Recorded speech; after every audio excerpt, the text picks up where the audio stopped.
Hi, dear student, and welcome to your YouTube channel WBPSC GS 101. আমি রাহুল চক্রবর্তী, তোমাদের Indian polity and কনস্টিটিউশনের educator. আশা করি প্রত্যেকে ভালো আছো, সুস্থ আছো। তো আজকে আমি তোমাদের সাথে যে টপিকটা নিয়ে আলোচনা করব, আজকের ক্লাসের যেটা বিষয়বস্তু, সেটা হচ্ছে article 21, right to life and personal liberty.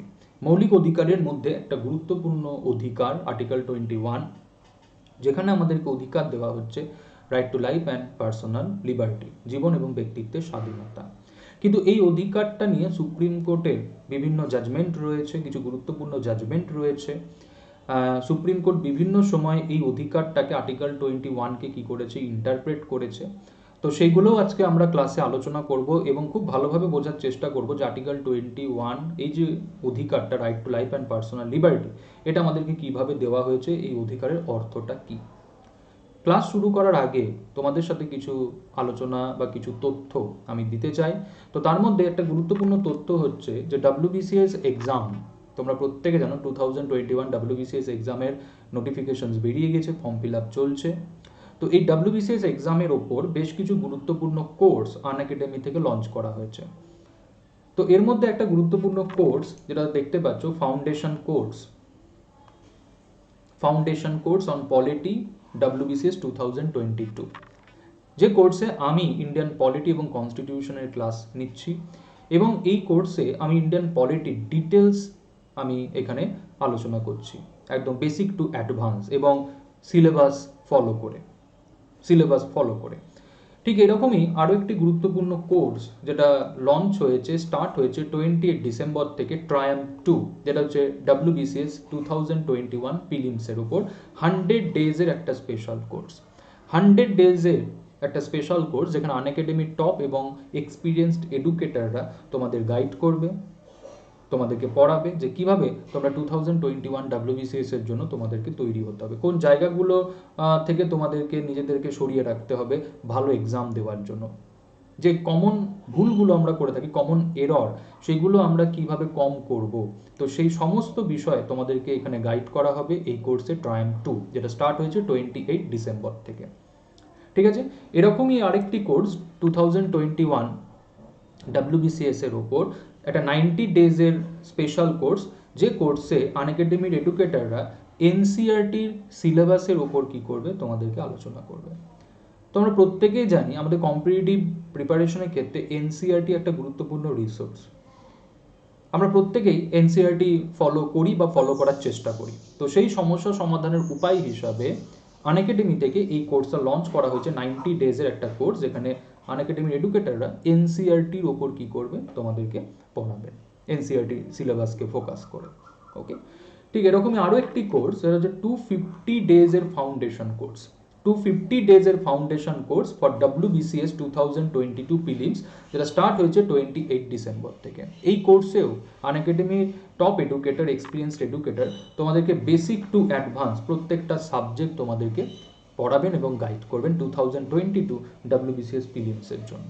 তো এই যে কোর্সগুলো তোমাদের WBCS প্রিপারেশনের জন্য এই সময়কালে খুবই গুরুত্বপূর্ণ কোর্স, যেগুলো আনএকাডেমি থেকে লঞ্চ করা হয়েছে। তো এই কোর্সগুলোতে জয়েন করে তোমরা তোমাদের যে WBCS এর যে প্রস্তুতি, সেই প্রস্তুতিকে আরও ভালো এবং মজবুত করো। তো এই কোর্সগুলোতে জয়েন করতে গেলে তোমাদের আনএকাডেমি লার্নিং অ্যাপ ডাউনলোড করতে হবে। আনএকাডেমি লার্নিং অ্যাপ ডাউনলোড করে আনএকাডেমি সাবস্ক্রিপশনস নিয়ে এই কোর্সগুলোতে তোমাদেরকে জয়েন করতে হবে। তো আনএকাডেমি লার্নিং অ্যাপের লিঙ্ক ভিডিও ডেসক্রিপশন বক্সে দেওয়া রয়েছে, যেখান থেকে গিয়ে তোমরা ইজিলি আনএকাডেমির লার্নিং অ্যাপ ডাউনলোড করে আনএকাডেমি সাবস্ক্রিপশনস নিয়ে এই কোর্সগুলোতে তোমরা জয়েন করতে পারবে। সাবস্ক্রিপশনের লিঙ্কও ভিডিও ডেসক্রিপশন বক্সে দেওয়া রয়েছে, সেই সাবস্ক্রিপশন লিঙ্কে গিয়ে তোমরা সাবস্ক্রিপশনস নিয়ে এই কোর্সগুলোতে জয়েন করো, ক্লাস করো এবং তোমাদের যে পরীক্ষা প্রস্তুতি, সেটাকে আরও ভালো এবং মজবুত করে তোলো। ঠিক আছে, তো এরকমই আরও একটি কোর্স, যেটা হচ্ছে PSC SI ফুডের ওপর 120 ডেজের হচ্ছে একটা কম্প্রিহেন্সিভ কোর্স PSC SI ফুডের ওপর, যেটাও স্টার্ট হয়েছে 28 ডিসেম্বর থেকে, PSC SI ফুডের ওপর। তো এই কোর্সগুলো, যেগুলো তোমাদের সামনে যে পরীক্ষা রয়েছে WBCS PSC SI ফুড, এই সমস্ত পরীক্ষার ওপর ভিত্তি করে, সেই পরীক্ষার সিলেবাসকে ফলো করে এই কোর্সগুলো লঞ্চ করা হয়েছে এবং সেই সিলেবাসকে আনএকাডেমির এডুকেটররা তোমাদের কাছে সহজভাবে কি করবে, ব্যাখ্যা করবে এবং তোমাদেরকে গাইড করবে। তো এই কোর্সগুলোতে জয়েন করো এবং তোমাদের যে পরীক্ষা প্রস্তুতি, সেই পরীক্ষা প্রস্তুতিকে আরো ভালো এবং মজবুত করে তোলো। ওকে, তো চলো আজকে আমরা আমাদের ক্লাস শুরু করি। তো আজকের আমাদের ক্লাসের যেটা বিষয়বস্তু সেটা হচ্ছে right two freedom, article 21, protection of life and personal liberty. খুবই গুরুত্বপূর্ণ একটা অধিকার আমাদের মৌলিক অধিকারের মধ্যে, আর্টিকেল 21, যেখানে আমাদেরকে দেওয়া হচ্ছে জীবন এবং ব্যক্তিত্বের স্বাধীনতা। তো চলো আমরা ডিটেলসে আলোচনা করি আর্টিকেল 21 কি অধিকার আমাদেরকে দেওয়া হয়েছে, এই অধিকারের অর্থ কি, সুপ্রিম কোর্টের ইন্টারপ্রিটেশনস কি আর্টিকেল 21 এর ক্ষেত্রে, ডিটেলস আমরা আলোচনা করব। Article 21 Indian constitution right to ফ্রিডমের মধ্যে এই অধিকারটা পড়ে এবং আর্টিকেল 21-এ আমাদেরকে যে অধিকারটা দিচ্ছে সেটা হচ্ছে right to life and personal liberty. তো আর্টিকেল 21 কি বলছে? Article 21 declare that no person shall be deprived of his life or personal liberty except according to procedure established by law। তাহলে কি বলছে? যে একজন ব্যক্তিকে তার জীবন এবং ব্যক্তিত্বের স্বাধীনতা থেকে আমরা কি করতে পারবো না? ডিপ্রাইভ করতে পারবো না, বঞ্চিত করতে পারবো না। তাহলে একটা ব্যক্তিকে তার জীবন এবং ব্যক্তিত্বের স্বাধীনতা থেকে বঞ্চিত করা যাবে না, জীবন এবং ব্যক্তিত্বের স্বাধীনতা থেকে বঞ্চিত করা যাবে না, except according to procedure established by law. Procedure established by law মানে হচ্ছে আইনের যথাযথ পদ্ধতি, বা বলতে পারো আইনের যথাযথ বিধি। তো আমি এখানে আইনের যথাযথ পদ্ধতি বলবো। তাহলে বলা হচ্ছে কি যে আইনের যথাযথ পদ্ধতি ছাড়া আমরা কোনো ব্যক্তিকে তার জীবন এবং ব্যক্তিত্বের স্বাধীনতা থেকে বঞ্চিত করতে পারবো না। আমি আবারও বলছি, খুব ভালো করে শোনো, আইনের যথাযথ পদ্ধতি ছাড়া আমরা কোনো ব্যক্তিকে তার জীবন এবং ব্যক্তিত্বের স্বাধীনতা থেকে বঞ্চিত করতে পারবো না। তাহলে উল্টো দিক থেকে যদি আমি বলি, আইনের যথাযথ পদ্ধতির দ্বারা রাষ্ট্র কোনো ব্যক্তিকে তার জীবন এবং ব্যক্তিত্বের স্বাধীনতা থেকে বঞ্চিত করার ক্ষমতা রাখে। ঠিক আছে? তাহলে আমি আবারও বলছি, খুব ভালো করে শোনো, আইনের যথাযথ পদ্ধতি দ্বারা রাষ্ট্র ব্যক্তিকে তার জীবন এবং ব্যক্তিত্বের স্বাধীনতা থেকে বঞ্চিত করার অধিকার রাখে। তো রাষ্ট্র, ভারত রাষ্ট্র কোনো ব্যক্তিকে তার জীবন এবং ব্যক্তিত্বের স্বাধীনতা থেকে বঞ্চিত করতে পারবে না, except according to procedure established by law, আইনের যথাযথ পদ্ধতি ছাড়া। আর এই যে অধিকারটা, এই অধিকারটা যেরকম একজন নাগরিককে দেওয়া হচ্ছে ভারতবর্ষে, সেরকম ভারতে বসবাসরত বিদেশিরাও কি পাবে? এই অধিকার পাবে, article 21, right to life and personal liberty. কিন্তু সুপ্রিম কোর্টের ইন্টারপ্রিটেশনস কি আর্টিকেল 21 এর ক্ষেত্রে, সেটা কিন্তু আরো বেশি গুরুত্বপূর্ণ। তো সুপ্রিম কোর্টের ইন্টারপ্রিটেশনসটা আমরা একটুখানি দেখে নিই। Gopalan case, in the famous Gopalan case, A.K. Gopalan, 1950, the Supreme Court has taken a narrow interpretation of Article 21.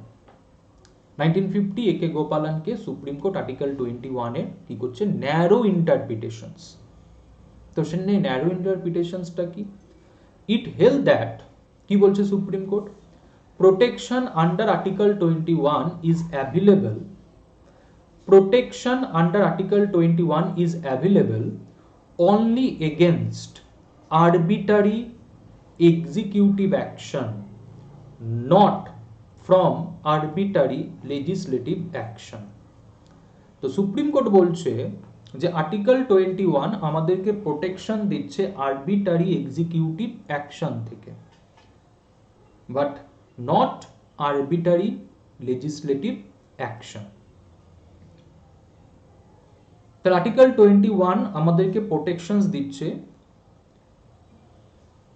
স্বৈরাচারী প্রশাসনিক কার্যকলাপ থেকে। মানে কি, প্রশাসন স্বৈরাচারী হতে পারবে না, প্রশাসন কোন রকম স্বৈরাচারী নির্দেশ আদেশ দিতে পারবে না, কিন্তু স্বৈরাচারী আইন হতে পারে।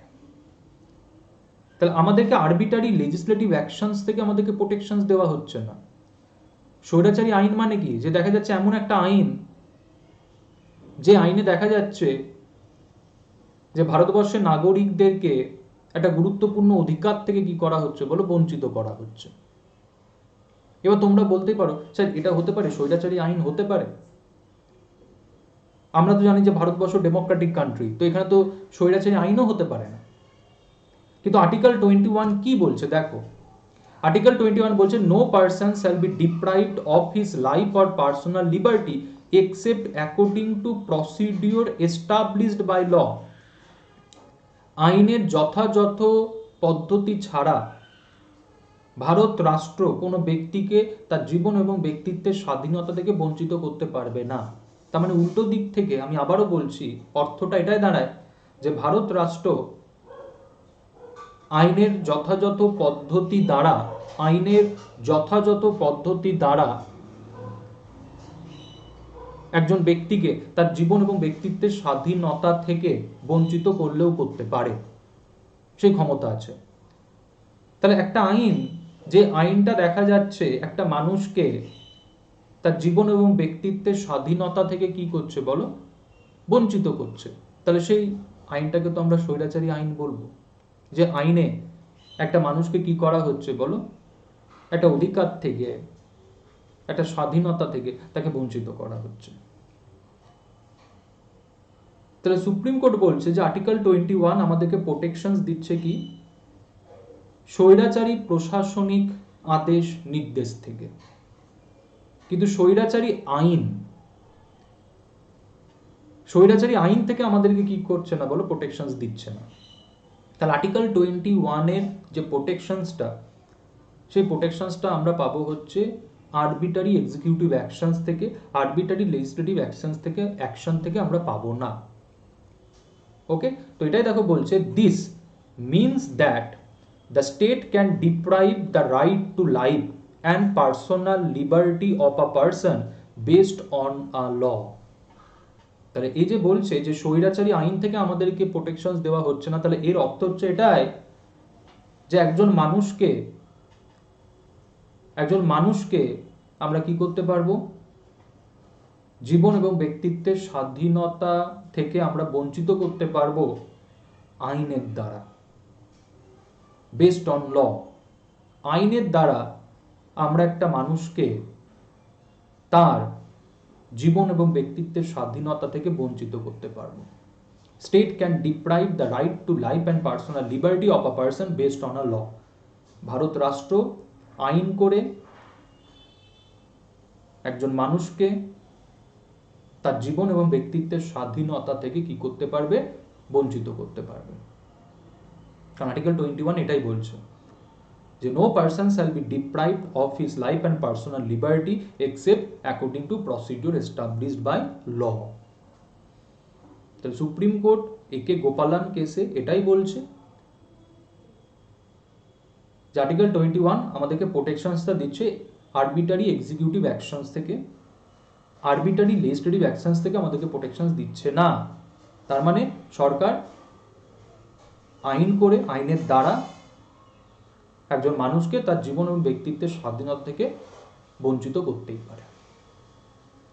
এবং একে গোপালান কেসে সুপ্রিম কোর্ট এটাও বলছে যে এরকম যদি আইন হয়, যে দেখা যাচ্ছে স্বৈরাচারী আইন বা একটা আইন দেখা যাচ্ছে যথাযথ পদ্ধতি মেনে হয়েছে, খুব ভালো করে শোনো, আইনটা যথাযথ পদ্ধতি মেনে হয়েছে,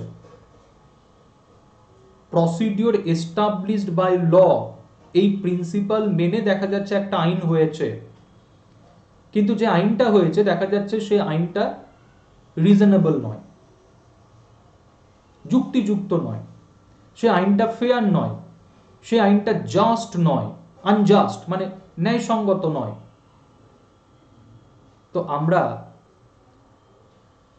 কি করতে পারবো না, ওই আইনটা নিয়ে আদালতের কাছে এই প্রশ্ন করতে পারবো না যে সে আইনটা আনজাস্ট, সে আইনটা আনফেয়ার, সে আইনটা আনরিজনেবল। কেন? যেহেতু আইনটা প্রসিডিওর এস্টাবলিশড বাই ল মেনে হয়েছে। তাহলে একটা আইন যদি প্রসিডিওর এস্টাবলিশড বাই ল মানে কি, আইনের যথাযথ পদ্ধতি মেনে যদি একটা আইন হয়, তাহলে সেই আইনটার রিজনেবলনেস নিয়ে আমরা কোনো প্রশ্ন করতে পারবো না, আইনটার ফেয়ারনেস নিয়ে আমরা কোনো প্রশ্ন করতে পারবো না, আইনের জাস্টনেস নিয়ে আমরা কোনো প্রশ্ন করতে পারবো না। তাহলে আইনটা বাতিল হবে না, এই কারণে সেই আইনটা কি বলো, unreasonable, unjust, unfair. So this is the interpretation of supreme court in একে গোপালান কেস। কিন্তু বলে রাখি, সুপ্রিম কোর্ট একে গোপালান কেসে আর্টিকেল 21 এর যে ইন্টারপ্রিটেশনস দিচ্ছে, আর্টিকেল 21 এর ক্ষেত্রে সুপ্রিম কোর্টের যে অবজারভেশন, সুপ্রিম কোর্ট কিন্তু এই ইন্টারপ্রিটেশন এবং এই অবজারভেশনস থেকে কিন্তু কি হচ্ছে বলো, সরে আসছে। কবে? 1978 মেনেকা গান্ধী কেস। তো মেনেকা গান্ধী কেস, যেখানে supreme court overruled its judgment in the Gopalan case by taking a wider interpretation of the article 21। তো মেনেকা গান্ধী কেসে সুপ্রিম কোর্ট একে গোপালান কেসের যে জাজমেন্ট, আর্টিকেল 21 এর যে ইন্টারপ্রিটেশনস বা অবজারভেশন, সেখান থেকে সরে আসছে এবং আর্টিকেল 21 কে কি করছে বলো, ওয়াইডার ইন্টারপ্রিটেশনস, ওয়াইডলি কি করছে, এটাকে ইন্টারপ্রেট করছে। তো মেনেকা গান্ধী কেসে সুপ্রিম কোর্টের অবজারভেশনস কি, সুপ্রিম কোর্টের ইন্টারপ্রিটেশনস কি আর্টিকেল 21 এর ক্ষেত্রে? দেখো বলছে, it rule that right to life and personal liberty of a person can be deprived by a law provide the procedure prescribed by that law is reasonable, fair and just। তাহলে কি বলছে মেনেকা গান্ধী কেসে supreme court, যে আইনের যথাযথ পদ্ধতি দ্বারা, আইনের যথাযথ পদ্ধতি দ্বারা আমরা একজন ব্যক্তিকে তার জীবন এবং ব্যক্তিত্বের স্বাধীনতা থেকে আমরা বঞ্চিত করতে পারবো, কিন্তু হ্যাঁ, সে আইনটা কি হতে হবে, রিজনেবল, ফেয়ার অ্যান্ড জাস্ট। তার মানে কি? তার মানে আইনটা যথাযথ পদ্ধতি মেনে হয়েছে, আইনটা প্রসিডিওর এস্টাবলিশ বাই ল, এই প্রিন্সিপাল মেনে হয়েছে, কিন্তু তাতেই হলে হবে না, তার পাশাপাশি আইনটা কি হতে হবে, রিজনেবল, ফেয়ার অ্যান্ড জাস্ট। তাহলে আইনটা যদি রিজনেবল না হয়, আইনটা যদি জাস্ট না হয়, আইনটা যদি ফেয়ার যদি না হয়, তাহলে কোর্ট কিন্তু সেই আইনটা বাতিল করবে, যতই সেই আইনটা প্রসিডিওর এস্টাবলিশড বাই ল, এই প্রিন্সিপাল মেনে হোক না কেন। আইনের যথাযথ পদ্ধতি মেনে যতই সে আইনটা হোক না কেন, সেই আইনটা আনরিজনেবল, আনফেয়ার, আনজাস্ট, এই কারণে কি হবে, সেই আইনটা বাতিল হবে। তাহলে মেনেকা গান্ধী কেস, যেখানে সুপ্রিম কোর্ট এই বিষয়টাকে মান্যতা দিচ্ছে, কোন বিষয়টা, যে আমরা আইনের কি জাস্টনেসও আমরা এক্সামাইন করব, রিজনেবলনেসও আমরা এক্সামাইন করব, ফেয়ারনেসও আমরা এক্সামাইন করব। একে গোপালান কেসে কি বলা হলো, যে না, আমরা রিজনেবলনেস, ফেয়ারনেস, জাস্টনেস আমরা আইনের এক্সামাইন করতে পারবো না, আমরা শুধুমাত্র দেখব যে আইনটা আইনের যথাযথ পদ্ধতি মেনে হয়েছে কিনা। আইনের যথাযথ পদ্ধতি মেনে যদি আইন হয়, সেই আইনটা আনরিজনেবল হতেও পারে, আনফেয়ার হতেও পারে, আনজাস্ট হতেও পারে, আমরা বাতিল করতে পারবো না, যেহেতু আইনটা কি হচ্ছে, প্রসিডিউর এস্টাবলিশ বাই ল, এই প্রিন্সিপাল মেনে হয়েছে। কিন্তু মেনেকা গান্ধী কেস কি বলছে, যে না, যতই প্রসিডিউর এস্টাবলিশড, এই প্রিন্সিপাল মেনে একটা আইন হোক, হতে পারে, কিন্তু তার পাশাপাশি সে আইনটা রিজনেবল, ফেয়ার এবং জাস্টও হতে হবে। ওকে, আচ্ছা, আর কি বলছে, দা protection under article 21 should be available not only against arbitrary executive action but also against arbitrary legislative action। তাহলে একে গোপালান কেসে সুপ্রিম কোর্ট কি বলছে, যে আর্টিকেল 21 এর যে প্রোটেকশন, এই প্রোটেকশনসটা আমরা আরবিটারি লেজিসলেটিভ অ্যাকশনের ক্ষেত্রে পাবো না, শুধুমাত্র পাবো আরবিটারি এক্সিকিউটিভ অ্যাকশনের ক্ষেত্রে। কিন্তু মেনেকা গান্ধী কেসে যখন সুপ্রিম কোর্ট বলছে যে আমরা আইনের রিজনেবলনেসও এক্সামাইন করব, আমরা আইনের ফেয়ারনেসও এক্সামাইন করব, তার মানে স্বৈরাচারী আইনও হবে না। স্বৈরাচারী আইন করে আমাদেরকে কি করা যাবে না, জীবন এবং ব্যক্তিত্বের স্বাধীনতা থেকে বঞ্চিত করা যাবে না। আইন কি হতে হবে, রিজনেবল, ফেয়ার অ্যান্ড জাস্ট। তাহলে মেনকা গান্ধী কেসে বলা হচ্ছে কি যে আর্টিকেল 21 এর যে প্রোটেকশন, এই প্রোটেকশনসটা আমরা আরবিটারি লেজিসলেটিভ অ্যাকশনের ক্ষেত্রেও পাবো। ওকে, আচ্ছা, আর কি বলছে, it also rule that expression personal liberty in article 21 is of the widest amplitude and it cover the variety of right that go to constitute the personal liberty of a man। তাহলে বলছে article 21 কি বলছে, variety of rights. এই যে personal liberty বলছে, যেখানে হচ্ছে variety of right. যে আর্টিকেল 21 এ নির্দিষ্টভাবে কোনো অধিকার বলা নেই যে আমরা এই অধিকার পাবো, এই অধিকার পাবো না, বলছে কি ভ্যারাইটি অফ রাইট। তো সেই ভ্যারাইটি অফ রাইট কি, তো সেই ভ্যারাইটি অফ রাইট যদি বলো, it has declare the following right as a part of article 21। ইট মানে এখানে সুপ্রিম কোর্ট। তাহলে সুপ্রিম কোর্ট বলছে যে আর্টিকেল 21 যেখানে বলছে পার্সোনাল লিবার্টি, যেখানে আমরা কি পাবো, ভ্যারাইটি অফ রাইট। তো সুপ্রিম কোর্ট বিভিন্ন কেসে কি করেছে, বিভিন্ন অধিকার, যে অধিকারগুলোকে কি করেছে, ইন্টারপ্রেট করেছে আর্টিকেল 21 এর অধীনে, যে এই অধিকারগুলো, এই অধিকারটা আমরা আর্টিকেল 21 এর আন্ডারে পাবো।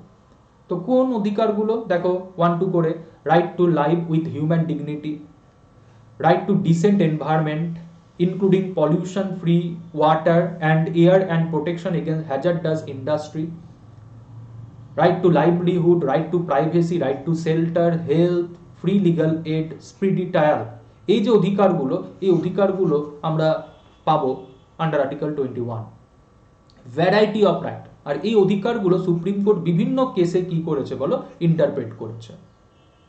যেরকম recently right to privacy, justice K S. Puttaswamy versus union of India, এই কেসে সুপ্রিম কোর্ট কি করছে, ইন্টারপ্রেট করছে যে right to privacy fundamental right under article 21। Okay, আর কি রয়েছে, right to travel abroad, right against custodial harassment, right to fair trial, prisoner to have necessities of life, women to be treated with decency and dignity, right against public hanging, right to information, right to sleep। তাহলে এই যে অধিকারগুলো, যে অধিকারগুলো supreme court কি করেছে, বিভিন্ন সময় বিভিন্ন কেসে ইন্টারপ্রেট করেছে, এবং সুপ্রিম কোর্ট এটাই বলেছে যে এই অধিকারগুলো আমরা আর্টিকেল 21 এর অধীনে আমরা পেয়ে থাকবো। তাই ওই যে মেনকা গান্ধী কেস, যেখানে সুপ্রিম কোর্ট কি বলছে, পার্সোনাল লিবার্টি, যেখানে আমরা কি পাবো, ভ্যারাইটি অফ রাইট। তো এই যে অধিকারগুলো, যে অধিকারগুলো আমরা দাবি করে থাকবো, আমরা পেয়ে থাকবো আর্টিকেল 21 এর অধীনে, আর এই অধিকারগুলো সুপ্রিম কোর্ট কি করেছে, বিভিন্ন কেসে ইন্টারপ্রেট করেছে অ্যাকর্ডিং টু আর্টিকেল 21। ঠিক আছে, তো এই ছিল আজকের আমাদের ক্লাস আর্টিকেল 21 এর উপর, ফান্ডামেন্টাল রাইটস। পরবর্তী ক্লাসে আমি তোমাদের সাথে আলোচনা করব article 21A, right two educations. এবং তার পাশাপাশি এটাই বলবো যে আনএকাডেমি লার্নিং অ্যাপ ডাউনলোড করো। আনএকাডেমি লার্নিং অ্যাপ ডাউনলোড করে আনএকাডেমি সাবস্ক্রিপশনস নিয়ে আনএকাডেমির যে সাবস্ক্রাইব যে কোর্সগুলো রয়েছে, যে ক্লাসগুলো রয়েছে, সেইগুলোতে জয়েন করো এবং তোমাদের যে পরীক্ষা প্রস্তুতি সেটাকে আরো ভালো এবং মজবুত করে তোলো। আনএকাডেমি সাবস্ক্রিপশনস নেওয়ার অর্থ হচ্ছে এটাই যে তোমরা তোমাদের মতো করে পড়াশোনা এখানে করতে পারবে, তোমরা তোমাদের মতো করে রুটিন করবে, তোমরা তোমাদের মতো করে এডুকেটর চুজ করবে, তুমি তোমার মতো করে কোর্স ব্যাচ চুজ করে তুমি এখানে পড়াশোনা শুরু করবে। এবং তার পাশাপাশি তোমরা নিজেদেরকে কি করতে পারবে, চেক করতে পারবে, অ্যানালাইজ করতে পারবে, সেলফ অ্যানালাইজ, যে তুমি কতটা তৈরি হয়েছো, তুমি কতটা প্রস্তুত। এবং সেই ফিচার্সগুলো কি, সেই ফিচার্সগুলো হচ্ছে quiz, test series, practice set, যে ফিচার্সগুলো তোমাকে বুঝতে সাহায্য করবে যে তুমি কতটা তৈরি হয়েছো, তোমার কোথায় দুর্বলতা। এবং যে কোনো ডাউট তুমি এডুকেটরের সাথে লাইভ ক্লাসে কি করতে পারবে, তুমি ক্লিয়ার করতে পারবে ডাউট ক্লিয়ারিং সেশনে। তাহলে এই সমস্ত বেনিফিট তোমরা পেয়ে যাবে আনএকাডেমির সাবস্ক্রিপশনে। এবং প্রত্যেকটা কোর্স যেখানে কি হয়, স্ট্রাকচার্ড ওয়েতে, মানে কি একটা নির্দিষ্ট সিলেবাস ফলো করে আনএকাডেমি এডুকেটররা কী করে থাকেন, ক্লাস নিয়ে থাকেন স্ট্রাকচার্ড ওয়েতে। এবং সবথেকে গুরুত্বপূর্ণ বিষয় হচ্ছে পার্সোনালিটি ডেভেলপমেন্ট ব্যাচ, যেটা তোমাকে হেল্প করবে ইন্টারভিউ প্রিপারেশনের ক্ষেত্রে। তাই এই সমস্ত সুযোগ সুবিধা তুমি পেয়ে যাচ্ছ এই সমস্ত এক্সামের ক্ষেত্রে, WBCS, WB টেট প্রত্যেকটা এক্সামের ক্ষেত্রে। এবং এই এত কিছু সুযোগ সুবিধা, এত কিছু সার্ভিস তোমরা জাস্ট পেয়ে যাচ্ছ একটা সাবস্ক্রিপশন প্ল্যানের মধ্যে। So we recommend either you take 1 year or 2 year subscriptions, এবং এই যে সাবস্ক্রিপশনের ভ্যালু এখানে তোমরা 10% ডিসকাউন্টও পেয়ে যাবে। এই 10% ডিসকাউন্টের জন্য তোমাদের ইউজ করতে হবে Rahul101 this referral code. If you use this referral code you get maximum 10% discount on your subscription. এবং এই সাবস্ক্রিপশনস তোমরা ইএমআইতেও দিতে পারবে, either debit card or credit card. Debit কার্ডের ক্ষেত্রে HDFC ব্যাংক হতে হবে, কিন্তু ক্রেডিট কার্ড অল ব্যাংক। তো join Unacademy, subscribe Unacademy, make your routine and start your preparations. এবং তার পাশাপাশি WBPSC GS 101 ইউটিউব চ্যানেল, এই চ্যানেলও তোমরা সাবস্ক্রাইব করো, লাইক করো এবং বন্ধুদের সাথে শেয়ার করো। তাই নেক্সট ভিডিওতে তোমাদের সাথে আবার দেখা হচ্ছে, এবং নেক্সট ক্লাসের টপিক হচ্ছে কি article 21A right two education. সবাই ভালো থেকো, সুস্থ থেকো, গুড নাইট।